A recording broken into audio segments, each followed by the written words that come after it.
우리 돈은 안전한 걸까요? 최근 새마을금고라는 검색어가 포털 사이트를 뒤덮었습니다.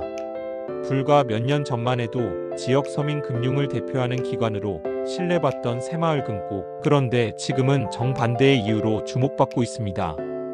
도대체 무슨 일이 벌어지고 있는 걸까요? 새마을금고의 논란은 여러 가지 사건이 겹치면서 본격적으로 터졌습니다. 지난해부터 이어진 부동산 PF 프로젝트 파이낸싱 부실 문제가 심각한 수준으로 확대되었고, 최근 내부 직원들의 횡령 사건까지 연이어 발생하면서 금융권 전체의 불안감이 커지고 있습니다. 특히 2024년에도 대규모 부실 대출 문제로 이미 한 차례 금융권을 뒤흔든 바 있던 새마을금고는 여전히 뚜렷한 해결책을 내놓지 못한 채 논란의 중심에 서 있습니다.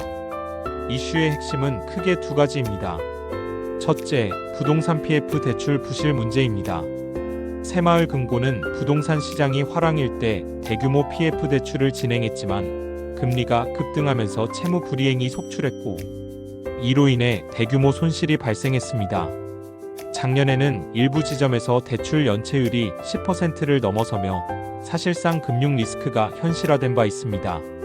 현재 금융당국도 새마을금고의 유동성 문제를 예의주시하며 구조조정을 검토하고 있지만 시장의 불안감은 가라앉지 않고 있습니다. 둘째, 내부 직원들의 횡령 사건이 잇따라 발생하고 있다는 점입니다.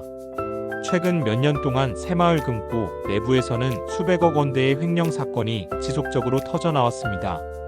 지난달에도 한 지점에서 50억 원이 넘는 고객, 예금을 빼돌린 사건이 발생하면서 고객들의 불안감은 극에 달했습니다. 금융당국은 내부 감사를 강화하겠다고 밝혔지만 이미 신뢰가 크게 흔들린 상황에서 얼마나 실질적인 변화를 가져올 수 있을지는 미지수입니다. 이러한 문제들이 한꺼번에 불거지면서 새마을금고를 둘러싼 부정적인 전망이 잇따르고 있습니다. 일부 전문가들은 이대로 가면 새마을금고가 제2의 저축은행 사태로 번질 가능성이 있다고 경고하고 있으며, 실제로 일부 고객들은 예금을 인출하거나 대체 금융기관을 찾고 있는 상황입니다. 반면 새마을금고 측은 모든 대책을 강구하고 있으며 고객 자산 보호를 위해 최선을 다하겠다고 밝혔지만 시장의 반응은 냉랭합니다. 그렇다면 앞으로의 전망은 어떨까요? 전문가들은 새마을금고의 대규모 부실이 현실화될 경우 금융당국이 직접 개입해 일부 구조조정을 진행할 가능성이 높다고 보고 있습니다. 특히 부동산 시장의 회복 여부가 중요한 변수가 될 것으로 보입니다. 하지만 내부 부정부패 문제까지 해결되지 않는다면 신뢰 회복에는 상당한 시간이 걸릴 것으로 보입니다. 여러분은 어떻게 생각하시나요?